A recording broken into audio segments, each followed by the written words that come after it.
Bueno, proponen eliminar exenciones en ganancias. Vamos a hablar de esto con Iván Sasovsky, tributarista que está aquí con nosotros. Bienvenido, Iván. ¿Qué tal? Gracias por la invitación. Bueno, muy bien. A ver, con el presupuesto 2019...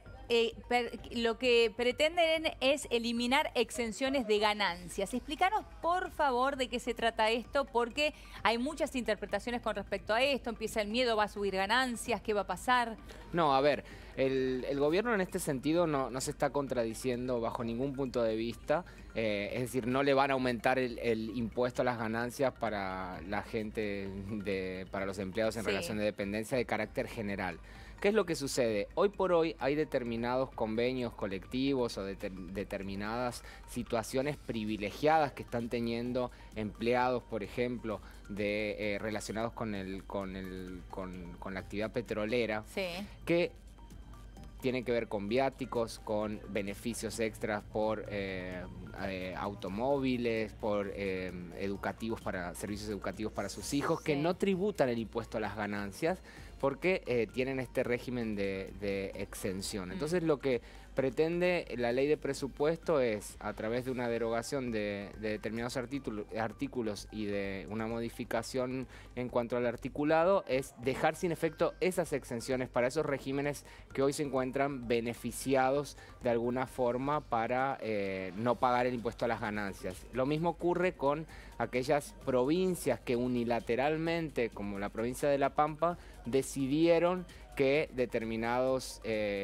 beneficios que reciben empleados públicos relacionados con el Estado no tributan el impuesto a las ganancias. Entonces, eso fue algo unilateral de La Pampa que sucede también en otros lados, pero vamos a poner como ejemplo a La Pampa, ¿no? Un día decidieron...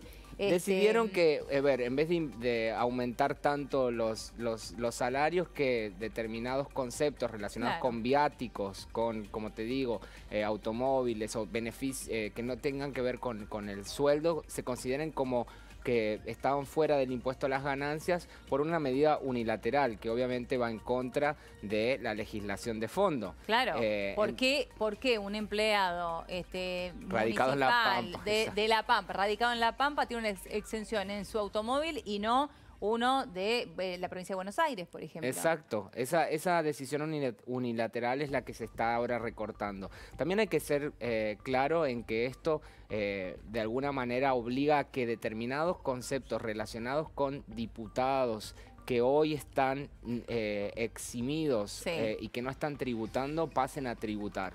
Razón por la cual esto queda mucho más homogeneizado. La idea es que todos igual se nivela tributemos de igual manera, ¿no? Se nivela para arriba en cuanto a lo que hay que pagar, pero se nivela para abajo también, porque en realidad lo que queremos es que se baje la carga tributaria, ¿no? Exacto, lo que pasa es que es el huevo o la gallina. Para poder bajar la carga tributaria tiene que ser más equitativa la economía. Nosotros tenemos la mitad de la economía en negro. Para mí el hecho de subir impuestos es lo peor que se puede hacer en una economía como la que tenemos hoy, con una recesión como la que estamos teniendo. Lo que pasa es que no se está yendo de fondo contra esa economía informal que no tributa y que hace que esto se haga cada vez más insostenible para aquellos que estamos dentro del circuito en blanco, ¿no? Es una porción muy chiquita que tiene que sostener al resto de la población. Es ir a cazar en el zoológico. Entonces, el presupuesto, si bien es un presupuesto con déficit cero, lo que hace es incrementar la carga tributaria. Y en ese incremento lo que pretende es, obviamente, eliminar exenciones como estas, pero no se mete de fondo con otras cuestiones como el tema de lo que dejan de tributar los jueces, por ejemplo, por este concepto. Punto aparte ese, que ahora lo vamos a hablar, pero para dejar a todos tranquilos y que no haya entonces mensajes cruzados con respecto a esto. Esto que se prevé para el presupuesto 2019, lo que prevé entonces, como explicaste recién bien vos, es eximir, o sea, quitar esas exenciones que existían en algunas aquellos zonas que de se nuestro país, veían beneficiados claro, por dándoles un beneficio particular, es decir, un beneficio específico extra que tenían los empleados, como dijimos, de La Pampa o el régimen de empleados petroleros, en los que también es muy complejo porque hay que meterse uno por uno, pero en definitiva lo que busca es que todos tributen, dentro de eso también los diputados que nacionales, que es algo importante porque tenían muchos conceptos que estaban eximidos del impuesto. Así que de ahora en más, o sea, si se vota este presupuesto 2019 tal cual está, los diputados también entonces tributarían por viáticos y conceptos que hoy por hoy forman parte de su remuneración y no tributan. Está bien, sería homogeneizar, como bien dijiste vos, una igualdad ante la ley, que es algo que se pregona tanto, pero que si uno ve la letra chica muchas veces no se cumple. Exacto. Por recién hiciste mención a algo que se discute muchísimo en la sociedad, pero que desde la justicia no quieren dar para nada el brazo a torcer, que es justamente que los jueces no pagan ganancias. Garabano, el propio ministro de Justicia, lo confirmó, dijo no va a haber ninguna modificación con respecto a esto. Sí, a ver, el tema de la exención de las remuneraciones de los jueces, en realidad es de todo el sistema judicial, o sea, hay que ser claro, no es que solamente están los jueces, sino también los secretarios, o sea, todo el sistema no tributa ganancias, y eso hace que todo aquel que pertenece al sistema judicial y que está obviamente alcanzado por ganancias, no paga ganancias. No paga el impuesto a las ganancias. Todos, lo que hace que realmente se haga una situación muy inequitativa respecto al resto de la sociedad. Es como que hay ciudadanos de primera categoría que encima no tributan, ¿no? Me hace acordar un poco a la burguesía de la época de la Revolución Francesa, pero ellos son intocables. Pero este concepto se basa en algo totalmente ilógico, tan ilógico como mantener los fueros, pero es más o menos parecido, que es que no se puede tocar la remuneración de los jueces, que es algo de la intangibilidad del salario de los jueces, con la idea de que nadie pueda de alguna forma afectar para lo que cobran y que por eso dejen de ser imparciales, ¿no? Claro. Entonces está relacionado con algo, con una cuestión semántica que no tiene absolutamente ningún sentido y que de alguna forma está marcando esa diferenciación. Lo que tributan los jueces, lo que el Estado deja de recaudar para el año 2019 por lo que pagarían los jueces es 10.000 millones de pesos. 10.000 millones de pesos. Los jueces y todo el sistema, ¿no? Claro, todo el sistema judicial que tendría que pagar ganancias tributaría 10.000 millones de pesos. Exacto. Esos 10.000 millones de pesos equivalen, por ejemplo, a toda la inversión en escuelas que está prevista para el año 2019. Claro. Con lo cual es algo que... Para que tengamos conciencia del equivalente, ¿no? De lo que esto genera, de lo que esto... la importancia que tiene este dinero para la economía argentina y que no da lo mismo, vos recién lo decías bien, no hay ciudadanos de primera y ciudadanos de segunda. Si hablamos de igualdad ante la ley, tenemos que hablar de igualdad ante la ley de todos, y esa excusa de la imparcialidad es una excusa, pero de lo más falaz, porque esa excusa de la imparcialidad podría caber en muchísimas profesiones, ¿no? Exacto. Podría ser justamente en el periodismo, por ejemplo. Bueno, uno va a ser más o menos imparcial, entonces tenemos que eximirlos de ganancias. Exacto. O cualquier otra profesión, desde un médico, un maestro, de la manera en que trabaja mejor o peor, entonces... Exacto, pero hay un montón de imparcialidades de sujetos que no tributan por cuestiones que quedaron antiquísimas antes de las reformas constitucionales. Por ejemplo, la provincia de Buenos Aires. El Banco Provincia no tributa ningún impuesto nacional, ninguno.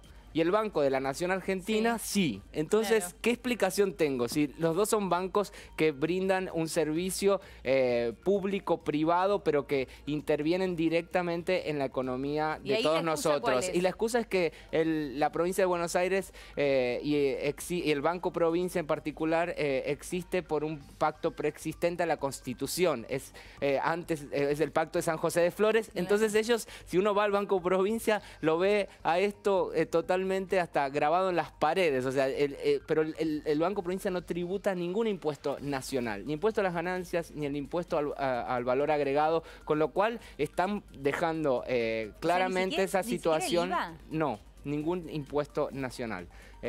Por lo tanto, están en desventaja respecto al resto de los bancos y dentro de eso es el Banco Nación, que tiene representación en todo el país y que tiene un rol social muy fuerte. Muy importante. Entonces, muy importante. Claramente estamos llenos de estos desequilibrios dentro de las exenciones, ¿no? Ahora, estos desequilibrios que vos mencionás, que deben haber muchísimos más, Sí, ¿no? muchísimos. Que vos seguramente conocerás. Sí. Contanos cuáles hay, porque la verdad que es interesante. Uno se va enterando que, por ejemplo, estas exenciones existen en La Pampa, que uno hasta hace poco no lo sabía. Esto que estás contando del Banco Provincia, lo de los jueces sí lo sabíamos y lo venimos discutiendo hace Claro, hay un mucho. montón de regímenes especiales que en su momento se constituyeron con una finalidad de desarrollo poblacional. Por ejemplo, la ley de Tierra del Fuego, que exime de todo tipo de impuestos a las actividades desarrolladas en Tierra del Fuego. Estábamos hablando de una ley que ya tiene 50 años, claro, y que tenía que ver con la intención de poblar. Claro. Hoy por hoy,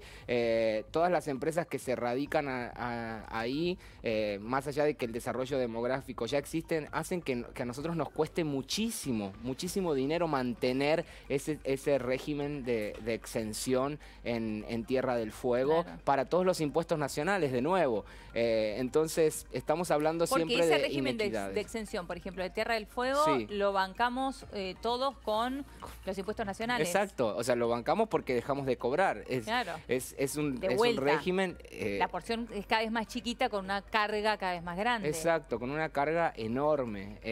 Después, desequilibrios como estos se fueron morigerando con el paso del tiempo, pero claramente eran incentivos que en algún momento tenían razón de ser y que hoy por hoy, en la situación en la que estamos, realmente hay que volver a plantearse esa situación, cosa de que podamos hacer más equitativa la tributación en nuestro país, ¿no? ¿Por qué nada se actualiza en la Argentina? Porque esta historia es repetida en todos los sentidos, en todos los ámbitos, ¿no? Siempre Yo estamos creo que hablando siempre de leyes estamos del haciendo año lo 12. mismo. Creo que siempre estamos haciendo lo mismo. Nunca hacemos un paso disruptivo, ¿no? Nunca pensamos un poco de una manera distinta. Estamos buscando resultados distintos, pero haciendo siempre lo mismo, ¿no? Claro, que es, arrancamos con bienes personales, los sacamos. Arrancamos los sacamos y después lo volvemos a poner. Sacamos el impuesto al cheque porque es totalmente distorsivo dentro del sistema y ahora no tanto. Sí. Entonces Ahora estamos en necesitamos una la situación urgencia. de inseguridad jurídica muy grande, de urgencia, en la que claramente lo que pensó el Poder Ejecutivo al enviar Sí. la propuesta al Legislativo es en recaudar más. Y en ese recaudar más existen todavía estas inequidades de las que estamos hablando. Ahora, estas inequidades, y insisto con esto porque me parece que tienen que ver un poco con el ADN argentino. Digo, esto de no actualizar nunca nada que tenemos los argentinos tiene que ver con la avivada Argentina, porque siempre todas estas inequidades a alguien benefician. Totalmente. A ese alguien que benefician está atento de que lo están beneficiando, sabe, se está haciendo el sota, está diciendo, bueno, yo mejor no digo nada, a mí esto me sigue beneficiando, aunque ya no es necesario, por ejemplo, poblar la provincia en la cual estoy. Esto me está beneficiando, aunque en realidad no es justo que el empleado de La Pampa municipal no pague ganancias y sí el de la provincia de al lado. ¿Por qué? ¿Esto tiene que ver, vos creés, con el ADN de los argentinos? Sí, tiene que ver con, en realidad más que con el ADN, a mí no me gusta generalizar porque si no realmente nuestras esperanzas serían muy acotadas. Realmente creo que tiene que ver con que la presión tributaria en la Argentina llegó a niveles tan exorbitantes que todo el mundo trata de aferrarse de estos beneficios porque empezar a pagar impuestos en la Argentina es prácticamente dejar afuera a un montón de empresas porque dejan de ser competitivas. Claro. Entonces, claramente los impuestos en la Argentina tienen que bajar. O sea, estamos claramente en una situación de crisis, pero que no tenemos que confundir porque estamos hablando de cosas que después no se modifican por 15, 20 Claro, años. no se Entonces, modifican más. en diciembre salió una reforma tributaria que lo que buscaba era bajar la carga tributaria y que todavía no se reglamentó y ahora Claro. ya la vamos a volver a modificar. Cuestiones como por ejemplo el ajuste por inflación, que es algo que afecta a todas las empresas en nuestro país porque existe inflación a partir de un proyecto que se presentó en el mes de agosto. Lo que busca es suspender el ajuste por inflación. Entonces, damos un paso adelante diciendo, no, ahora vamos a pagar sobre ganancias reales y no sobre ganancias infladas y lo que fuera, que realmente es algo importantísimo para las empresas, y después damos marcha atrás. Entonces, estamos en una situación de inseguridad jurídica tremenda, porque ¿cómo se puede planificar un negocio? ¿Cómo podemos decidir emprender una actividad o no cuando nos están cambiando las reglas del juego todo el tiempo con a un nivel de tributación altísimo, porque estamos hablando de las más altas del mundo, a cambio de nada, porque si uno se pone a sumar lo que paga por afuera de lo que el Estado te debería brindar, que es seguridad, salud, educación, la carga tributaria entre lo que pagas de impuestos más lo que pagas por estos servicios que supuestamente se encuentran dentro de las contraprestaciones que el Estado te tiene que dar y que uno se termina haciendo cargo desde el sector privado, la presión tributaria es exorbitante y es inexistente en el resto del mundo. O sea, no tenemos ningún país en todo el planeta que llegue a esta carga tributaria. Ahora, Iván, ¿qué va a pasar con los jubilados? Bueno, con los jubilados, en relación al impuesto a las ganancias, lo que se modifica es esto mismo. Es decir, si tenemos algún tipo de jubilado que tributa ganancias y que estaba beneficiado por alguno de estos decretos o por alguno de estos regímenes especiales, lo va a perder, como cualquier empleado activo, porque estamos dentro del mismo artículo. O sea, los jubilados y las personas físicas activas estamos tributando en el mismo artículo. No hay diferenciación entre aquellos jubilados y las personas físicas. Simplemente hay un mínimo no imponible más alto para los jubilados, pero eso se actualiza, y en ese sentido para los empleados también. O sea, las actualizaciones están previstas en el presupuesto, que era uno de los grandes temas que teníamos antes, ¿no? Claro. Esto de actualizar el mínimo no imponible, las cargas de familia, bueno, eso está previsto, y la próxima actualización se va a dar ahora antes de que termine el año. Iván, clarísimo como siempre. Muchísimas gracias. Muchas gracias por la invitación. Un placer. Bueno, muy bien. Y ahora vamos a cambiar de tema porque tenemos que compartir